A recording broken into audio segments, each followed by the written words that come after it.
Klas is accused of killing investigative newspaper reporter Jeff Garman back in 2022.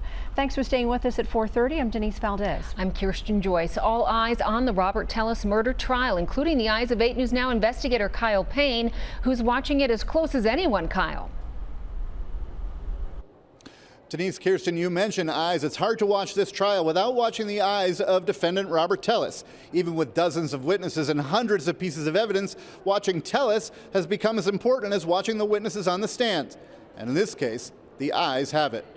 Jeff Garman's body was transported for an autopsy at the Clark County Medical Examiner's office. Defendant Robert Tellis Wednesday, listening to opening statements and looking at graphic photos of slain investigative newspaper reporter Jeff Garman's lifeless body on the screen in front of him. Almost as if he'd never seen the body he's accused of stabbing repeatedly.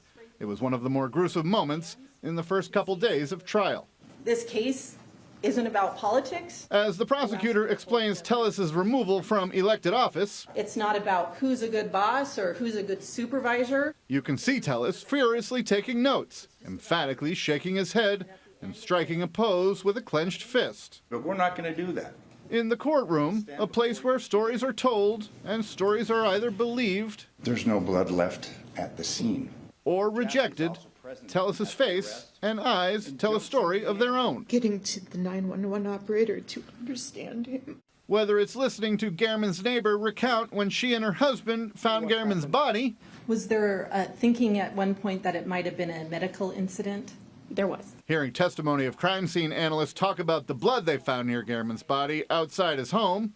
Did you note externally an injury sustained to Mr. Garman's neck? Or Tellis, watching the state's medical examiner discuss Garman's autopsy, perhaps offering the jury an unexpected look at the many faces of Robert Tellis. What part of the body are we looking at now, doctor? This is the left.